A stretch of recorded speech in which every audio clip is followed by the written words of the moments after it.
கிருஷ்ணகிரி அருகே தபெக்க தலைவர் விஜய் பிறந்த நாளை முன்னிட்டு மரக்கன்று நடும் நிகழ்ச்சியில் கோஷ்டி மோதல் ஏற்பட்டது. இதில் 6 பேர் காயம் அடைந்தனர். 5 பேரை போலீசார் கைது செய்தனர். தமிழக வெற்றிக் கழகத் தலைவர் விஜய் பிறந்த நாளை முன்னிட்டு கிருஷ்ணகிரி நகரச் செயலாளர் சசிகுமார் தலைமையில் புதிய வீட்டுவசதி வாரிய குடியிருப்பு பகுதியைச் சேர்ந்த சலீம் மற்றும் நிர்வாகிகள் நேற்று முன்தினம் 2 கார்களில் கீழ்புதூர் பகுதியில் மரக்கன்றுகள் நட சென்றனர். அப்போது அங்கு வந்த அதே பகுதியைச் சேர்ந்த தபெக்க கிளைச் செயலாளர் விஜய் என்கின்ற நாகராஜ் என்பவர் எனக்கு தகவல் அளிக்காமல் எப்படி மரக்கன்றுகளை நடவு செய்யலாம் என கேட்டார். இதையடுத்து அவர்களிடையே வாக்குவாதம் ஏற்பட்டது.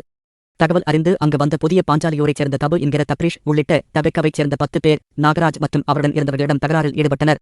இதில் தப்ரீஸ் மறைத்து வைத்திருந்த கத்தியால் நாகராஜ் தரப்பினரை வெட்டியதில் கீழ்புதூர் பார்த்திபன், முருகேசன், 17 வயது சிறுவன் ஆகிய 3 பேர் காயம் அடைந்தனர்.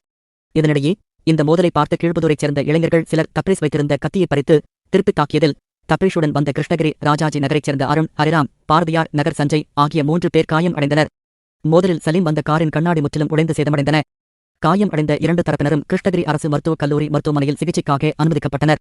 இது தொடர்பாக இருதரப்பினரும் தனித்தனியாக கொடுத்த புகாரின் பேரில் கிருஷ்ணகிரி தாலுகா போலீசார் சலீம் தரப்பைச் சேர்ந்த தப்ரீஷ், அருண், சஞ்சய், ஹரிராம், விக்னேஷ், சலீம் ஆகிய 6 பேர் மீதும், நாகராஜ் தரப்பைச் சேர்ந்த விஜய், முனி, வெங்கடேஷ், வீரராகவன், திருவேங்கடம் ஆகிய 5 பேர் மீது வழக்கு பதிவு செய்தனர்.